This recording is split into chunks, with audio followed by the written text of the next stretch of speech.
From his hospital bed, via satellite, we are now joined by His Lordship, Lord Alfred Hayes. Alfred, can you hear us? I'm here. How were things healing up, and did it require stitches? It did not require stitches, but it did require a whole lot of ice, because I have a very big wiener. We gotta put an end to this.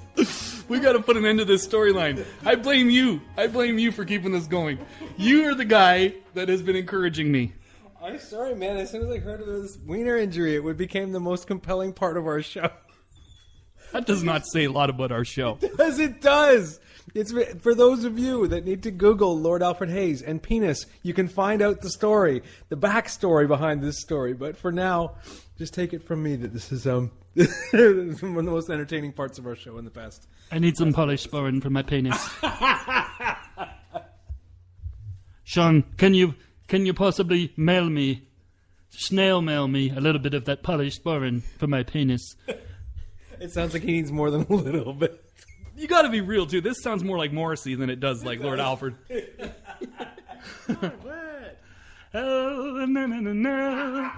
And I got the polished sporin on my penis. That's Look at man, I have to give you credit for being able to do the accent and say the word wiener and not laugh. So there you go. I give that to you.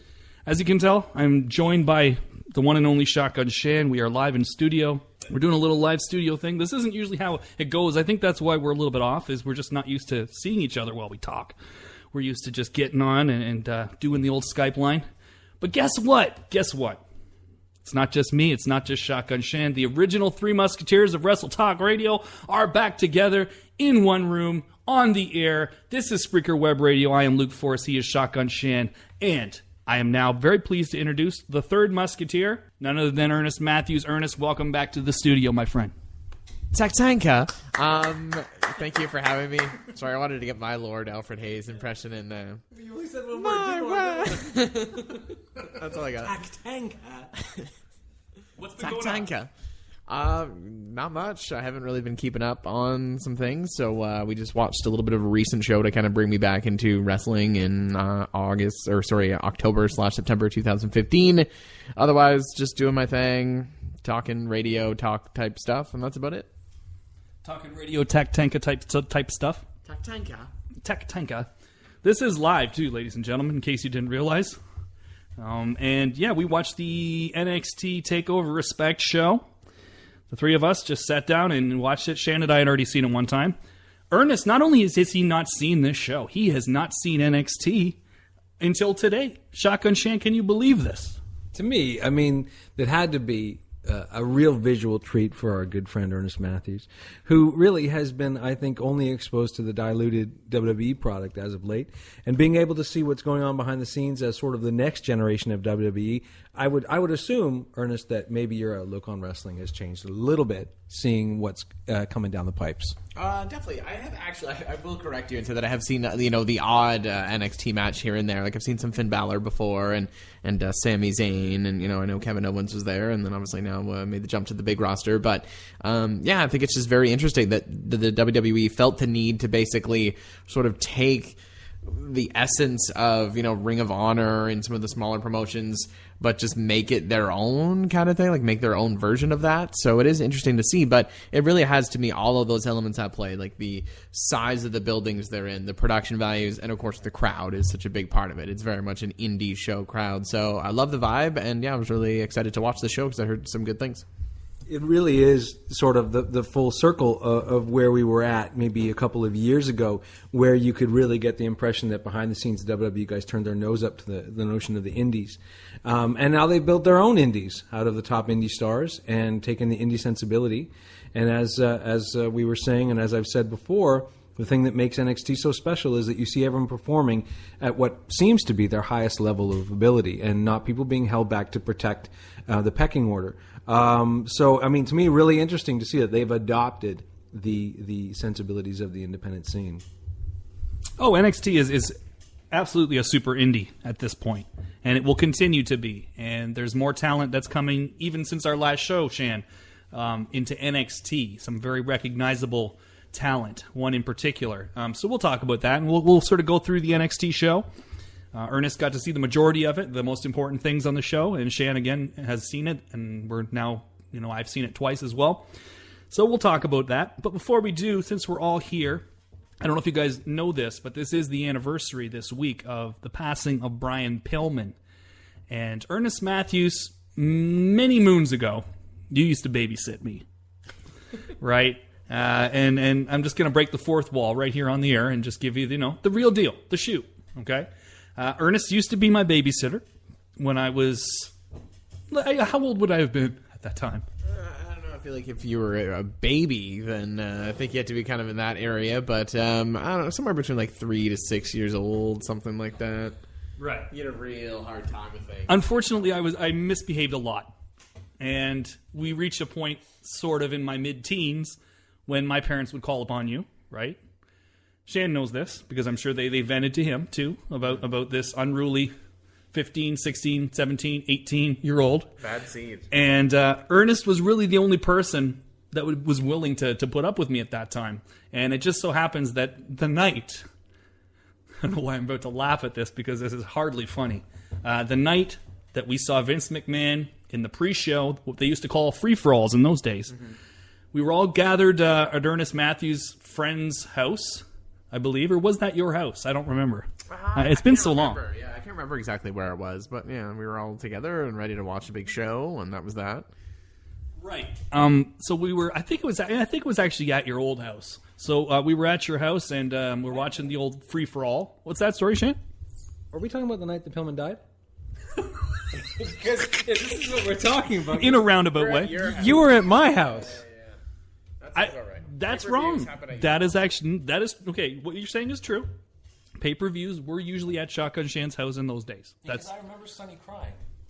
I remember Sonny crying, and we're going, why does Sonny look like she's been crying all day? And then they announced that Brian Pillman was dead. Okay, now here's the real story. And I don't have a good record today because right before we went to air, I was convinced that Mick Foley was not a WWE Hall of Famer.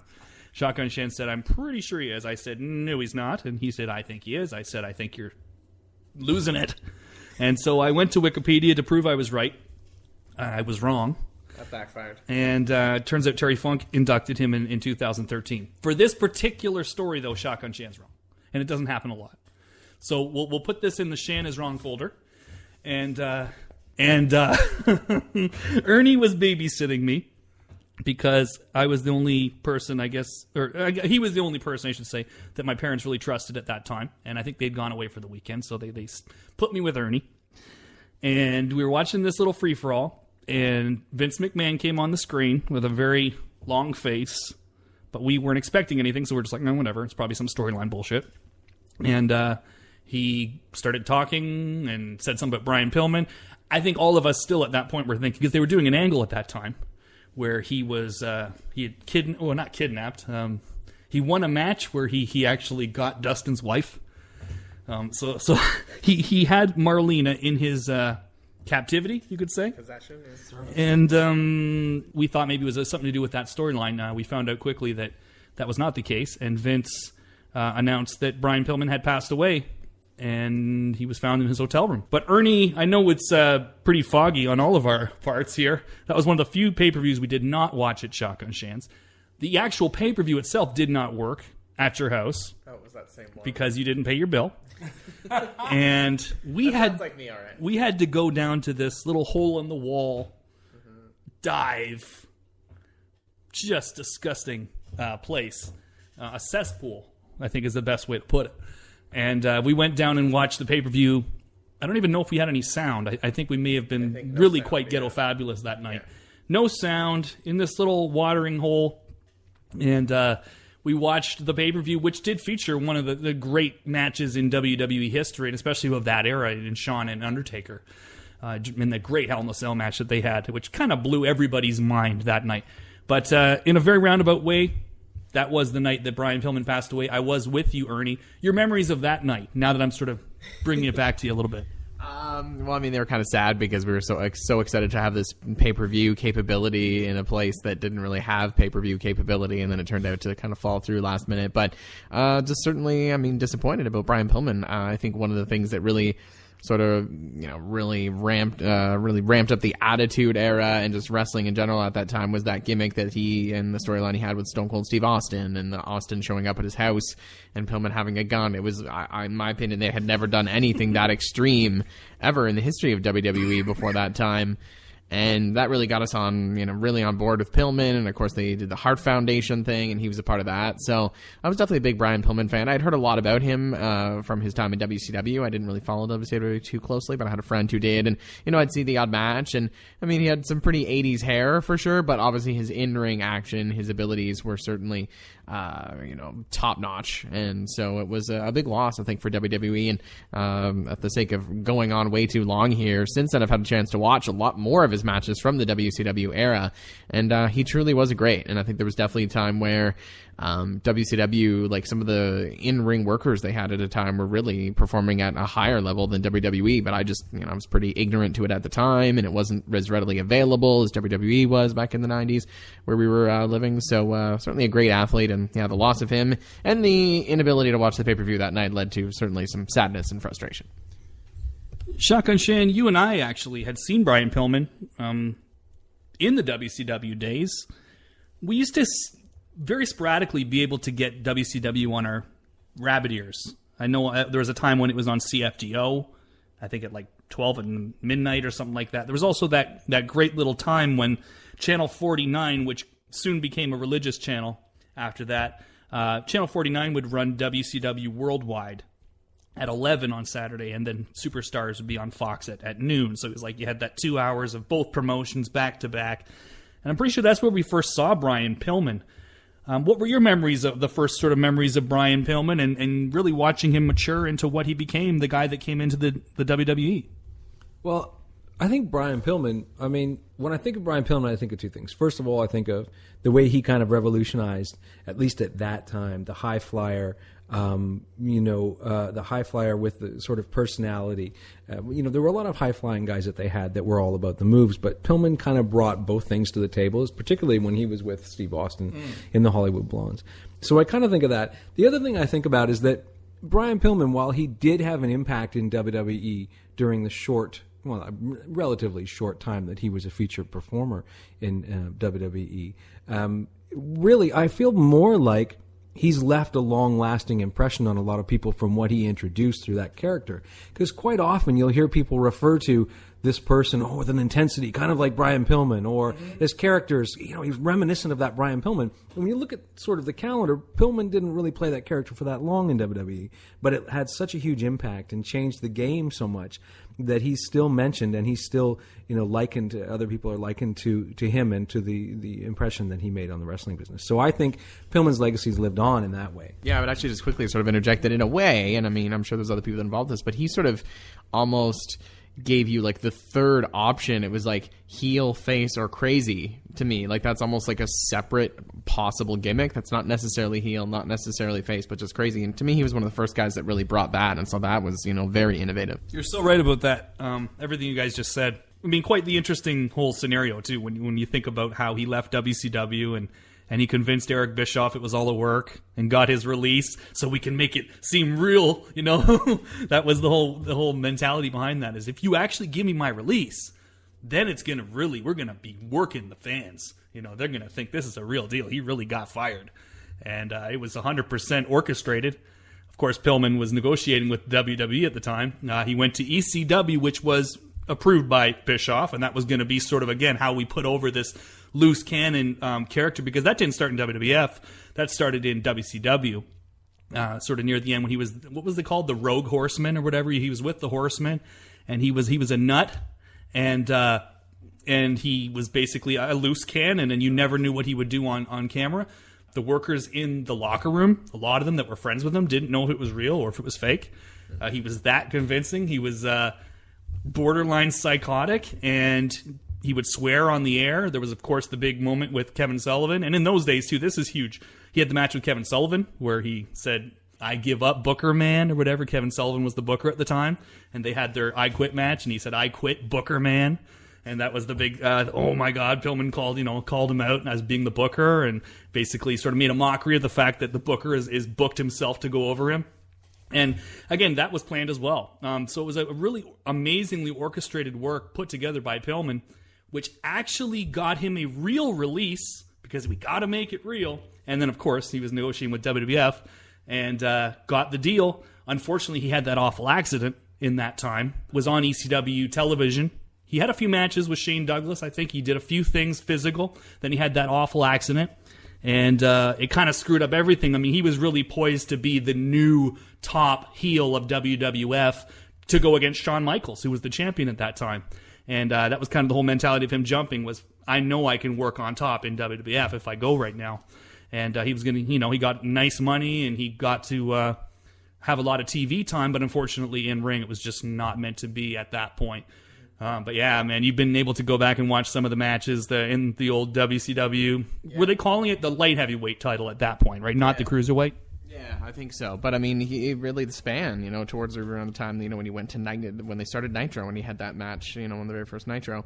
But when I sort of think of the sort of career trajectory of Brian Pillman, it's sort of basically for me, as a personality, as a character, as just a presence in pro wrestling, that skyrocketed as his career went on and to the very end, in his sad passing.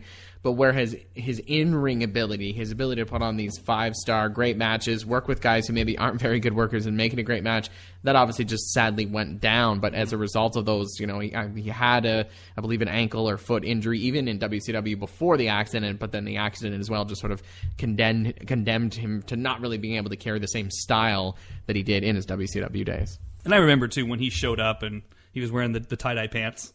And he jumped the rail and beat up Austin and everything. I mean, it was incredible. And if he had been healthy, he would have been one of the biggest things. He just would have been such a big deal because he was such a great heel and such a great talker.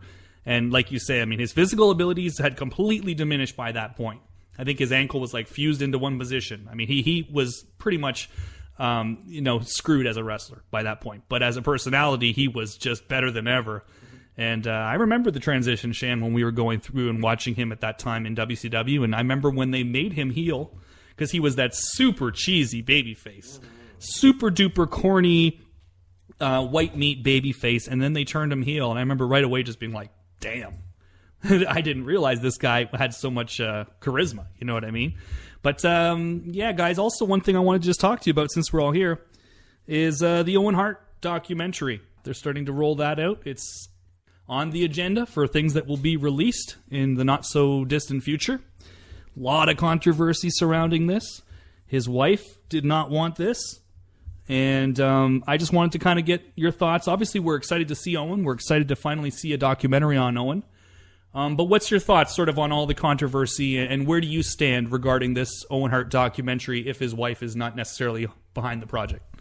Well, I mean, it's about time that the floodgates get opened here so that people can be, first of all, people that were big Owen fans can get more information and get to see what, once again, get to see the magic of seeing him in the ring and seeing, how people felt about him. I always find that to be some of the most compelling stuff, how the people closest to him felt about him when they're interviewed. But also for the younger fans to see that there was, a lot of people probably heard of Owen Hart, but might not know that much about him. And being able to see the magic of Owen. I mean, Owen was one of those guys that somehow managed to do comedy at a really, really high level, to be genuinely funny, and at the same time to just do extraordinary in-ring action. There was nobody really like Owen that could be both a technician and an aerial artist. So it really is somebody that you need to be introduced to. I understand that his wife was upset about it, and I don't know the whole story there. I mean, all you really get is the perspective from Brett. Saying that she just doesn't want WWE to use Owen's name at all. But I think you're denying the wrestling fan and the Owen fan by keeping him out of history. And we need to kind of expose people to him again because he was extraordinary, and I don't think there'll be another Owen. Yeah, Owen Hart is my favorite wrestler of all time, so I feel like if there's anybody, well, I mean, his wife is his wife, but if there's anybody who, could be like a jaded Owen fan and be like, this is in poor taste and I don't approve of this, I feel like it would be me. I owned both a King of Hearts and an Owen 316 shirt, so take that, anybody who thinks you're a bigger Owen fan than me. But, and I totally see her point. I mean, their, I don't know, convictions that let's do the blue blazer gimmick again and like let's be doing this stunt, and yeah, he agreed to it, but whatever, ultimately led to his death. And I think that is like pretty sick that Vince and WWE did that, and it's a tragic tale, and I could see how you could have the angle of, I don't want them profiting from him or whatever, whatnot, but I think Owen is bigger than. I think of him honestly as like a wrestling, almost like Yoda or something. He's bigger than that incident. He's bigger than this gimmick. He's bigger than anything. Like, to me, he's one of the great performers of our time. And I think, just as you said, to not have his work, his persona, his personality out there is not right. Like, I think the ultimate tribute to Owen is to make sure that future generations of him or of fans are seeing him in action and seeing his evolution, because it looks like it is going to chart from his Calgary Stampede wrestling days to the very end and everything. So and just in general, as a very selfish, greedy Owen fan, I'm just glad that it's coming out. Really excited to see some of the match listing that's been released, and I look forward to seeing it for sure. I agree, and I want his career to be celebrated, because there's so many guys too on that roster that Owen Hart was their favorite wrestler. Kevin Owens, for instance. Guy not only gave his last name for his wrestling gimmick, he named his child after Owen Hart. That is an Ernest Matthews move right there. That's from the Ernest Matthews playbook right there. But I can understand, and you brought up the whole profiting. I think that's really the one thing that does sort of have a bit of a sore spot for me. The fact that they're going to do a documentary where they talk about how they killed this guy, and they're going to make a bunch of money off of it. Owen being dropped from the ceiling should not result in his career being wiped out. Do you know what I mean? It's like almost like he's being punished for being put up in the rafters and falling. It's like, we're not going to put him in the Hall of Fame. We're not going to mention him. We're not going to, have him. I guess this also comes down to the family too, not wanting him involved. But this is going to be an interesting thing, and I think there's going to be a lot more controversy coming as we get closer to the release of this DVD. Has anyone heard if it's like a 2-disc, 3-disc? What's going on? Anybody? 3 discs, and then with the Blu-ray, you get that little bit of extra stuff that usually gets a few extra matches. It's coming out in December as well, so looking forward to that for sure. And I think Brett talked about with his DVD that, and to me it's sort of such a Brett thing, and I love Brett too, but it's easy to point out some of his maybe character flaws, maybe, if you will, that Brett was just worried that his legacy was going to be gone, and that all those matches would be gone, the tapes would be gone, and that people wouldn't get to see it. I feel the same way about Owen. I mean, maybe we shouldn't care, and we should just know that Owen happened, and that should be enough for us. But no, I'm kind of with Brett's sort of old school belief system here, that I want his legacy to live on. I want those tapes to be gone. I want those matches to be gone. So this will mean people get to see it. I think there are certain black holes in wrestling history, and people that are going to disappear, in most cases with good reason. I mean, Chris Benoit is going to disappear from wrestling history. And, you can say what you want, but I can understand from the point of view of everyone involved why Chris Benoit would be at least mostly erased, if not completely removed. And there are other people too that as things go on, you want to downplay their association with wrestling. But Owen Hart was such a huge part of wrestling. It's not just in that era, but in the eras that came afterward. A unique performer that I think is really, as you said, his legacy shouldn't be punished and removed. Because of what happened. And one thing I did read, and again we're talking about Brett, is that Brett had made a comment about how when he saw the documentary he was not as impressed, because it was very watered down and done to accommodate the wife's views. So I guess we'll have to see how that plays out. I can understand them, slanting things a little bit if that's what they want to do. But what I really hope is there, and I'm assuming is the people that knew him and the people that loved him telling the stories. Because that's one of my favorite Owen things, is when you'll get an interview with someone from that time and they'll go, oh, you know what Owen did? Owen did this and Owen did that, and here's all the ribs Owen used to pull. Those are my favorite moments. Those in the little tiny micro moments of a match where Owen would get caught on camera doing something just to make the other guy laugh. Like my kids, even though they were decades from being born at the time, still talk to me about the clip I showed of Owen with his snot stuck to the mat and standing up with his sort of like 6-inch long booger attaching him to the mat. That's just an Owen thing, and I would love seeing that more of that kind of stuff come out. and we didn't know a lot about Owen in those days, WrestleMania 10 days, but the more you hear about the guy, that was intentional. He knew exactly that. He knew he had a huge goober on his face, and he intentionally did not remove it. Just like at WrestleMania, I beat you. But, yeah, rest in peace, Owen. Rest in peace, Brian Pillman.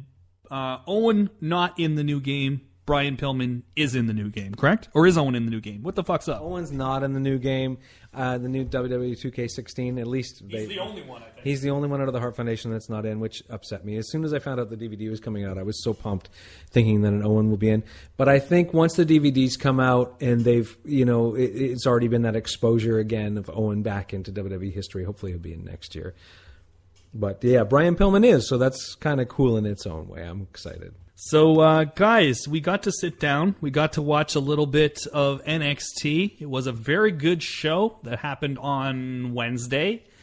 Everybody's just clamoring for these shows now, too, whenever they happen. WWE does their monthly pay-per-view, and a lot of the time it's like you find out Sunday morning there's a pay-per-view. It's like, oh, you watched the pay-per-view? Oh, fuck, I didn't even remember there was one.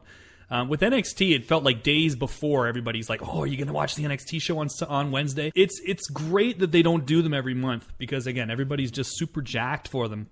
The crowd was incredible. They did this whole Dusty Rhodes Tag Team Tournament thing, which was like the most New Japan thing not on New Japan this year. It had a big trophy, big ceremony.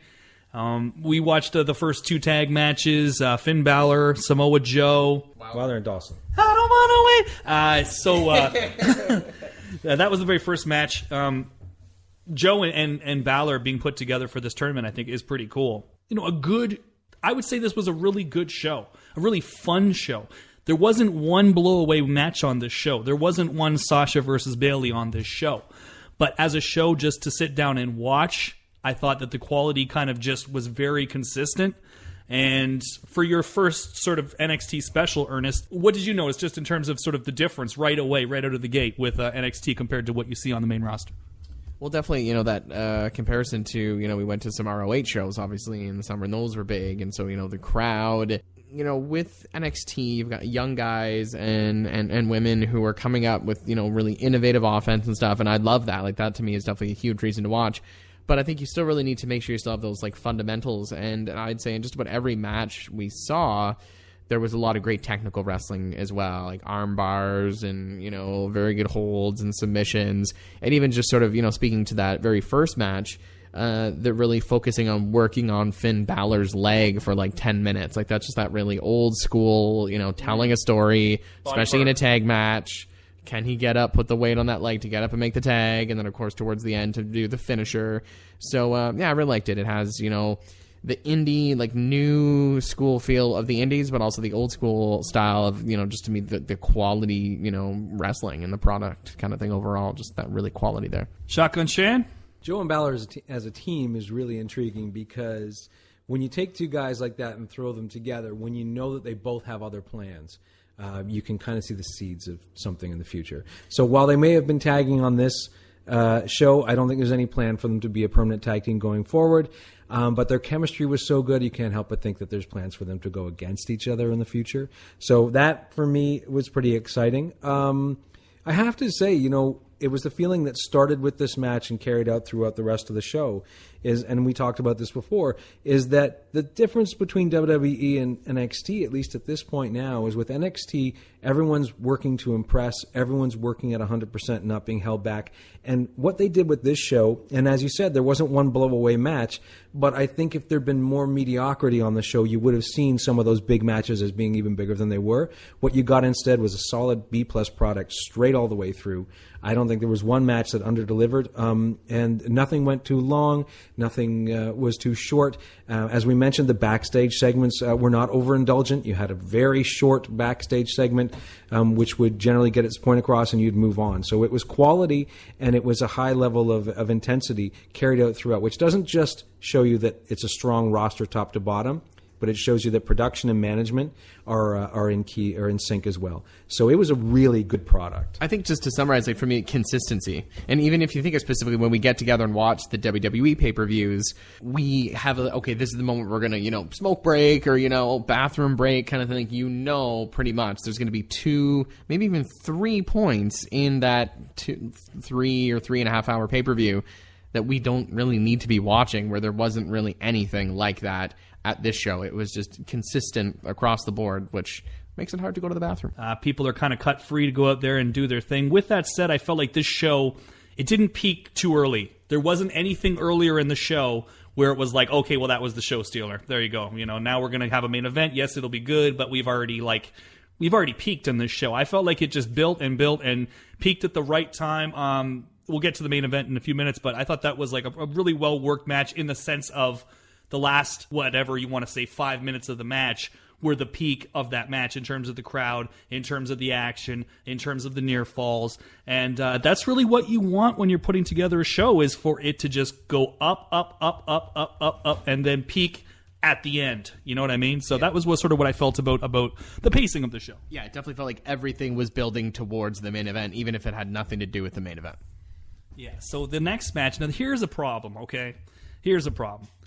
I wish we had done this show Wednesday night, because if we had done the show Wednesday night, I was going to be like, Gable is my favorite wrestler in the world right now. I'd already kind of been enjoying this guy, but then when you saw him on this show, it was like, this guy, for his experience, obviously he's an Olympic wrestler and everything like that, but he's a natural. When you look at Kurt Angle, when you look at how fast Angle was able to just adapt to being a pro wrestler from being an amateur wrestler, it was like one of those sort of one in a million things. I feel the same way about Gable. Tons of personality. The unfortunate thing is that everybody else has already said that by now. It wasn't just me. I mean, Dave Meltzer in the first 30 seconds, what'd you think of the show, Dave? Oh, that Gable's just incredible. Like everybody in their first breath was already talking about Gable. Shan, we had talked about this, I think maybe the last show, maybe the one before, but you had kind of put me on the spot. We talked about the relationship with New Japan. We talked about this whole idea of a talent exchange, maybe sending their young boys here, say, for instance, Komatsu and Sho Tanaka. You bring them to NXT for a year. You let them work there, get a different experience, a different style, a different flavor, and then you send them back to Japan, which is very much, the custom there. But we were kind of trying to think of who in NXT would be the perfect choice to send down there as a young boy to learn in Japan for a year. And you kind of asked me, who would that be? I was put on the spot. I think I said, who did I say? Tyler Breeze? I think so, yeah. I think you did. Just off the top of my head, Tyler Breeze. I'd like to change on the air and say that Gable, send him to Japan for 1 year. That guy comes back the best wrestler in the world. When I watch him, I feel like I am watching the early stages of a Dynamite Kid or a Shawn Michaels or somebody like that. This guy is just great. He's a natural. Threw one of the craziest rolling Germans I've ever seen on fucking, what's the guy's name? Baron goddamn Corbin. Jeez, he made Baron Corbin look amazing. And I think I was joking with you guys at the time, like, WWE's going to see this, and in typical WWE fashion, they're going to be like, get that Baron Corbin on the main roster now. That guy's incredible. Did you see how he threw that kid? Not even realizing that Gable's getting up for his shit and making him look amazing. So I love that guy. Absolutely love him. And again, we're only just seeing the beginning of his progression as a wrestler. But that second match, I know all three of us really did enjoy that second match as well. It was a tight match, top to bottom. I mean, it's hard to put two tag matches back to back and keep the audience engaged, but they had the right mix by the time you got to that second match. With Gable in there, and they did such a nice job of showing you something a little bit different with a different level of intensity. And again, Gable was the star. I mean, a loser win, Gable was the star. And yeah, you're right. They might just decide that this was somehow credited to Baron Corbin and Rhino. But I think that behind the scenes, enough people know that Gable put those guys over. Ernest Matthe's Rhino. We've seen him many times. We've been in the buildings when the crowd's chanting ECW. I know you used to go across the border and go to the ECW pay-per-views, but Rhino's still going. You enjoyed that second tag match as well. You were kind of popping for that. Yeah, I think actually even just overall match quality, I think I actually liked it a little bit better than the first one, actually. I would say so. It's still great to see Rhino out there. I mean, we were kind of discussing watching it that, like, none of us saw this coming, that, 10 years later, 12 years later, whatever, how many years later, that he's just now still at WWE, but now on NXT. And the kind of, to me, the laughter of him wearing the NXT shirt, not even so much just because, why is he wearing it, but, yes, he's in NXT, but it's like, well, you're not next. You already were, kind of thing. So anyways, I just find that kind of, ironic, I guess. Previous. But yeah, he's You're not previous. next, you're previous. PRVS or whatever the short form of that is. Yeah, there you go. But no, great to see him. But no, I was definitely impressed with Gable and Jordan as well. Really like, not to be like the Vince, but like the physique, the presentation. I could tell you guys had mentioned something about, an Olympic pedigree. I was sort of paying half attention. And so just seeing Jordan, I was like, oh, you must mean Jordan. I didn't realize that both of them actually, come from that Olympic background. But that's always exciting. Can you think of there being, and you're going to give me a great example because my brain is working so slow right now, but of there being a really bad guy who came from that Olympic wrestling background, I can only think of Angle and Lesnar, and it's like, yeah, they're pretty good. So I think the future is obviously bright for both of those guys. Yeah, in modern era, obviously Brock and Kurt are the guys that you look at, and both of them were naturals, but Kurt, again, the thing I see in Gable is just kind of like, the things that he really should have no business being so good at already, he's so good at. And that's when you really know somebody is a natural, when they have such little experience. It's one thing to be an Olympic amateur wrestler. Professional wrestling, completely different. So it's not like the two necessarily should just translate the way that they're translating with him. But Chad frickin' Gable, everybody. This is the name you need to keep on the tip of your tongue for the next 10 years, because I truly do believe, even with his size, and you know what? Of course, I have my visions of him going to Japan and being the new Dynamite Kid, but even if that doesn't happen and just him and Jordan get called up as a tag team, great team. I love that they are sort of that quintessential tag team of whatever shortcoming one guy has, the other guy makes up for it. Gable doesn't have size, Jordan does. As you mentioned, Ernest, because you're such a physique guy. Get him in the gym. Jordan has very little personality right now when you see him in the talking segments or even just out there at his babyface fire. Gable is oozing charisma in that way. So they kind of just balance each other out so perfectly. And you bring those two guys up on the main roster and don't treat them like the two jobbers in the singlets with the amateur background. You've got something there in those two guys. And perfect team. I really, really am so impressed with them as a tag team. And Chad Gable's my frickin' man. So moving along, one of my favorite debuts in ages took place.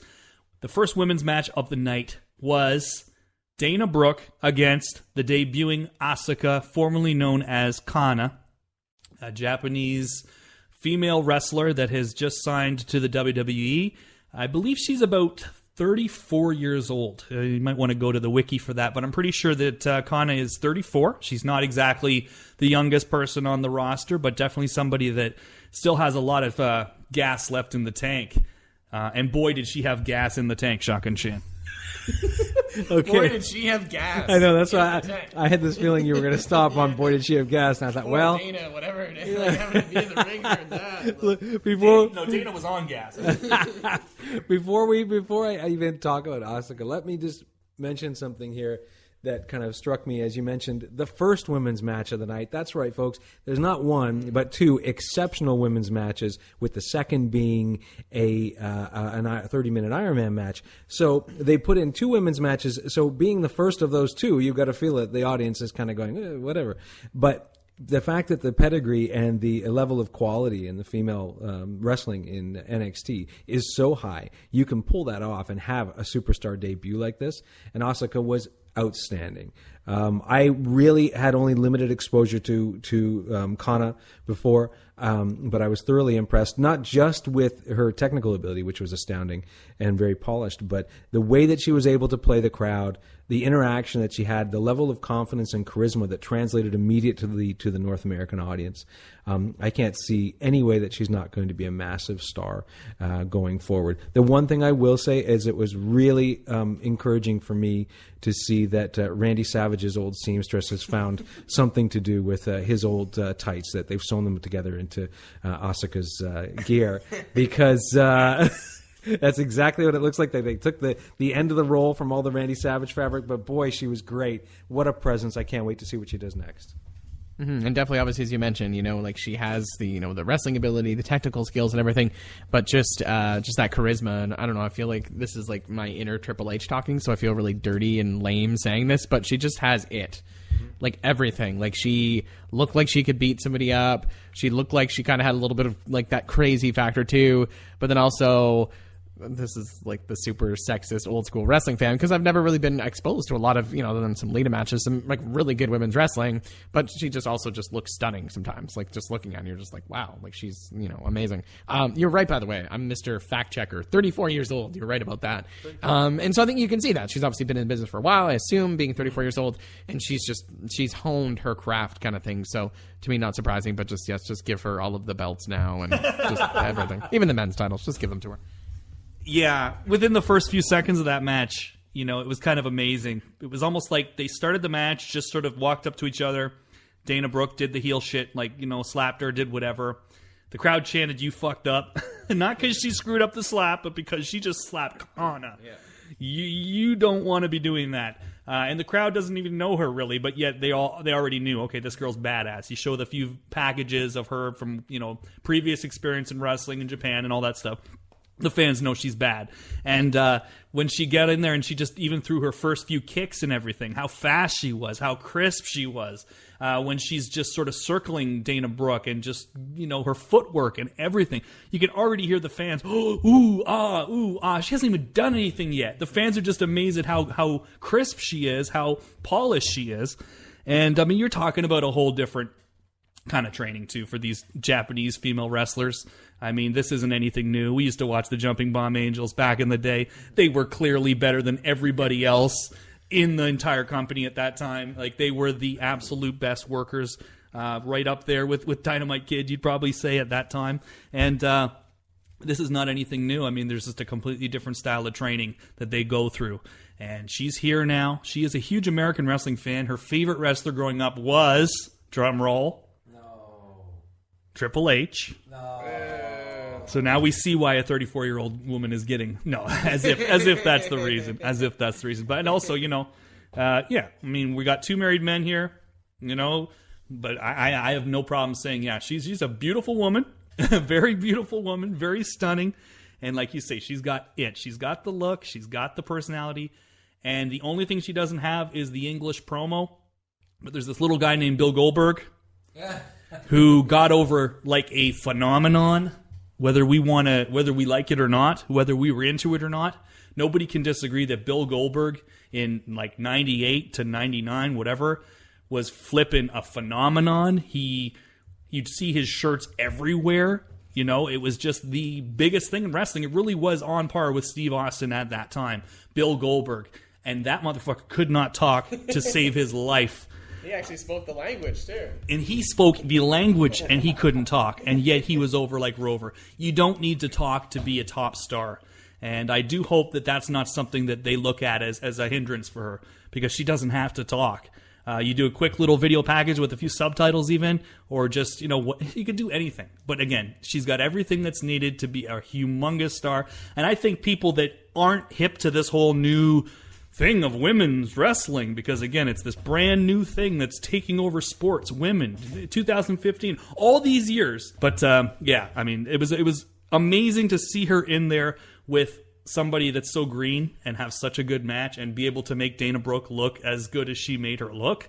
Dana Brooke has a ton of personality. She's still very green in the ring. And Kana really disguised that, I thought. So very, very good debut for her. Very, very, very good. And she went over with her finish. Cool finish, too, don't you think, Shea? I do. It was reminiscent of an old Bob Backlund move with a little added twist in. And again, you can tell when you see someone who has their legs, who has the experience and the confidence even just in putting these moves in. So it looked legit and it looked serious. So I think she kind of cemented herself into a good position moving forward. Now, there was also a match with Tyler Breeze versus Apollo Crews. When I watched this match, there was nothing wrong with anything on this show. Everything on this show was fine. Good. This match was probably like the least, and the crowd too. The crowd kind of died for this match. And it really seemed watching it that they had gotten into Apollo Crews' ear and said, you're a big guy, slow down with all the high flying. Because if you notice, there was zero high flying in that match, and every other match he's had, he's been really showing that side of his game off. So I was a little bit turned off by that they may have possibly, tried to put the kibosh on him doing all the flying, because I think that's what makes him so unique, a guy with that kind of size, that kind of physique, who can do all the athletic high-flying moves, the standing moonsaults and all that stuff. But he went over. Tyler Breeze is on the losing streak right now. I don't know what exactly the plans are for him moving forward. He's a guy... What do you think of him, his chances on the main roster, Shan? Is he even a guy that they have on their radar right now to bring up? What do you think? If he's not, he should be, and I'll tell you this. Tyler Breeze has been patiently biding his time, doing what he's been told, putting on really good matches against people who I'm sure he can tell are higher on the pecking list than he is. I think Tyler Breeze has some incredible potential. He's a very, very good wrestler. He's got a gimmick that could really, really play into an early Shawn Michaels gimmick, could really, really play into a guy with a lot of mileage in him, in the pretty boy, supermodel guy, but still solid in the ring. So my feeling is ultimately Tyler Breeze is going to get there. Hopefully he's patient enough to keep doing what he's doing, because as much as he may be on the losing end, he always looks good. And that's kind of what he needs to do right now. Who I'm really excited to see debut in NXT is Rich Swann, who they've just hired recently. And again, he's another one of these dudes in that clique of awesome high flyers that are all buddies and are really changing the entire game of high flying in North America. That being Ricochet, and that being Apollo Crews, and that being Rich Swann, AR Fox. These guys, man, are just something so special, and they are able to do things people have never seen before. Even in Japan or Mexico, they have a completely different kind of high-flying style than anybody else. My wife is home. Hello, wife. Moving along in this card, the main event, or not the main event, the semi-main event, which took place after that match. The crowd was still down for that. I wouldn't say down, but I mean, they were down from what they'd been for the rest of the show. Getting a little tired at this point. And so for that finals of the Dusty Rhodes Classic Tag Team Tournament, it was Samoa Joe and Finn Balor versus Baron Corbin and Rhino. Again, I feel like they really did make the wrong decision with putting Corbin and Rhino over in that match, because in the final few seconds, the crowd was chanting Gable, Gable, Gable. And then they had Gable lose to Corbin, who they'd been chanting Corbin sucks. But nonetheless, they did this match. They should have put Gable and Jordan in there. It would have been a better match. The crowd probably would have been more into it. But I thought the high spot of this entire part of the show was the celebration, really, and bringing out the Rhodes family. I tell you that one thing, obviously it was nice to see them pay tribute to Dusty the way they did. And I agree with Joe and Finn Balor coming out on top. I mean, they were both big stars. They probably put the most prestige on that. But the thing that came across to me again was, first of all, how nice it is to see Dustin and Cody out of their makeup, just as the guys that they are. They're both, I think Dustin more so is a legend, but Cody really is a legend on the rise, even though he's never presented that way. But the other thing that was cemented in my mind watching this is my opinion that Cody Rhodes is long past due, his moment to ascend to the top. They are not using him to his best ability. The Stardust gimmick, he has worked tirelessly to put that over to the best of his ability, and has succeeded, even though it's a terrible gimmick with very very short legs on it. But seeing Cody being Cody again, you just aware once again of what a fantastic talker he is, what charisma he has, what a great look he has. This guy really needs to be in the top mix, and if they don't do it soon, I think his time might pass. So let's hope that this springboards him onto something else. Very much that sports presentation, though, with the trophy and all that stuff, Ernest. I know you're a sports guy. I mean, it's good to see that anytime that they can work that into pro wrestling. You usually just see that in New Japan. So, I was impressed with that. Yeah, there was definitely, as you mentioned, the New Japan type feel to it. But certainly, I think for me, and I've always felt this way, even back to those, battle royals at WrestleManias where there's a trophy involved, it just brings, in my opinion, a little bit more legitimacy kind of thing. It makes it feel like a real... It makes it give it more that sport vibe kind of thing, as you just sort of alluded to. But certainly with the trophy presentation and the posing for the photos and everything, that definitely, really smacked of New Japan kind of thing. But I just echo your comments. I don't really follow WWE that closely anymore, so I don't really see much of Stardust. But I just feel like based on conversations we had earlier for WWE, totally off topic here, but about big names. And, if Cena leaves for a while, like this hole that it leaves, like you need other big names. And it does not just seem like the time is ripe right now for someone named Cody Rhodes, like not this thing or he's that guy. He's just Cody Rhodes, Dusty Rhodes' son, and to have that guy, it's almost kind of like the Brett kind of angle. Like he's the son of a great wrestler, and so he's just been brought up in the business. Like that to me, like that would be such a great welcome character right now. And I love that it's right under their nose, and they're like, nah, we can't find it. It's funny too, in how back in the day that would basically, if you were a second generation or third generation wrestler, most of the time that would be your gimmick. Yeah. It's like, well, we don't really need to worry about thinking of a gimmick for this guy. That is his gimmick. And nowadays it seems more and more like they want to shy away from that. Still reference it loosely, but not go full on with it. They do it with Charlotte. They do it with the Rhodes. And Shan, you're right. Like Cody, I know this has been his decision to continue with the path that he was on before his father passed, and I totally respect that. He doesn't want to be given any kind of extra opportunity based on his father passing. But at the same time, I mean, Cody Rhodes is something that people can relate to. Cody Rhodes is something that can draw people in a real human way. Stardust, it's a gimmick that is going to basically stay where it is right now. It's never going to get him to the top of the card. He's probably, maybe he will actually get to the very bottom of the card, but at the very best, he's going to stay where he is right now. This is the peak for Stardust, and I don't understand why he wouldn't take any opportunity to get away from that gimmick right now. But, I mean, God bless the guy for not wanting, to be capitalizing on his father's death. But I loved that celebration. I thought that was excellent. In the main event here, with our few minutes left in the show, we'll talk about the Sasha versus Bayley Iron Man match with two women. And, during SummerSlam weekend, they had their match where Bayley won the title.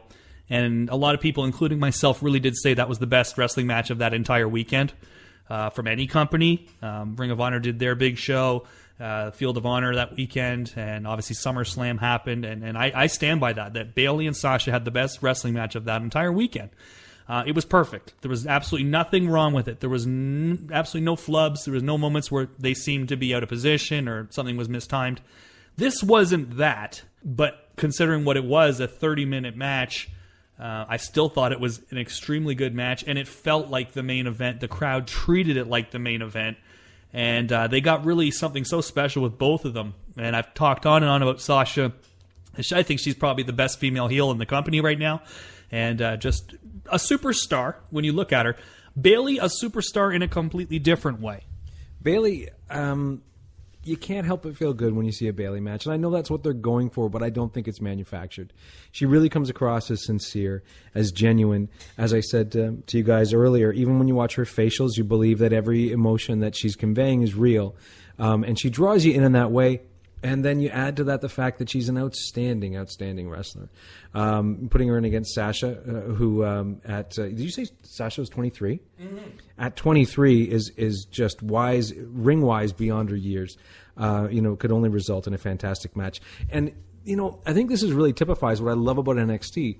Not only will they take chances, but sometimes they'll take really big chances. Now, being able to say that on a sort of, as you said, a super indie show, which is sort of meant to be below WWE, below WWE's main programming, they were willing to say, our main event's going to be an Iron Man match. We're going to do a 30-minute match. That's enough. To be able to say it's a 30-minute match for the women's title, and that's going to headline your show, and that your world champion isn't even going to be defending his title. You're going to put everything into that, and knowing with confidence that the audience is going to eat it up. I mean, that really, for me, typifies what's so beautiful about NXT, because they're taking creative chances, and they're taking chances with the way that they're going to present this product and what they're going to open the audience up to, and have the confidence to know that the audience is going to eat it up. So for me, it was not only that the match was great, but the choices that were made leading into the match were really, really encouraging. I joked about it because I think the commentator did mention it.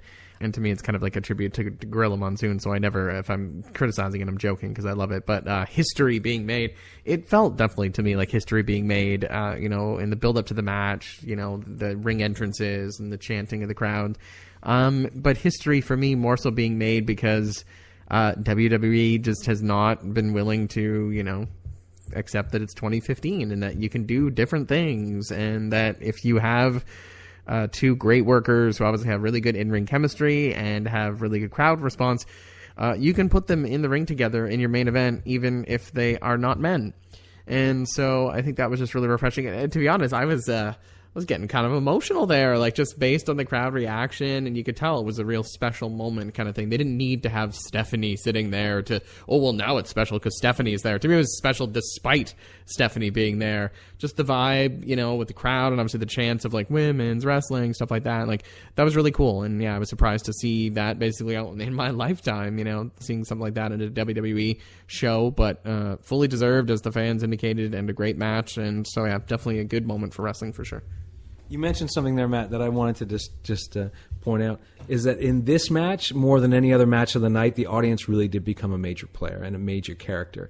You could feel what was the flow of the match and the emotion of the match through the crowd, and that's really the beauty of it. And when you can connect that way, that the audience becomes part of the show, not just part of the show at the live event, but that it translates over to TV. So, I mean, it really did boost the emotion and the importance of the match in that way. So everybody, you need to go out and, if you haven't seen this show yet, whatever methods you got to use. If you want to use the WWE Network, you want to subscribe, go for it. If you want to go other ways, contraband ways, perhaps. What ways would that be? What are you talking about? Tape traders. If you want to get on there and maybe trade one of your old Coliseum videos for NXT TakeOver Respect, do it. This show was a ton of fun. 2.5 hours. Is the perfect length for a wrestling show. I love my New Japan, Wrestle Kingdom 4-hour shows, whatever, but I mean, for the majority of the time, 2.5 hours really is enough time for you to put on a great professional wrestling show without a whole lot of downtime. And I mean, when we would get together and watch a lot of those WWE shows, there was a lot of downtime, and it burns you out. And I felt like this show did not burn me out at all. And these two women that main evented the show put on a great performance. Bayley is just so sympathetic. I mean, she's just so likable. And I think it really says something that although she's clearly targeted towards a young female demographic, she can be out there in front of the rah-rah NXT crowd that wants to chant, all these obscene chants and everything and still get respect because of how good she is in the ring. Just the little things she does. Even when they were in the ring entrance, they were standing in the ring and they announced Sasha and all that stuff. And then they said Bayley, the NXT champion. And when they said the NXT champion, she looked down and she just shook her head like, I can't even believe it. It's the little things like that that really draw you in and make you be like, you know what, I like that person. And that's what they have with Bayley. They have something so special. I do worry about what's going to happen with her when she comes on the main roster. But for right now, she is clearly the centerpiece of the NXT women's division. And so I'm just going to enjoy it. So I'm just really excited with the way things are going right now in NXT. Again, a really fun show. The last show was fun. Every show they put on is fun. But this one just had a bit of a different feel. I just felt like all the way through it was just maybe a little more consistent than all the other shows, even though, like I said, it didn't have that blowaway match. So from myself, from Ernest Matthe, from Shotgun Shan, we want to say peace, love, promotional concern, and wrestling audio revolution. Good to see you, gentlemen. Peace. Yeah.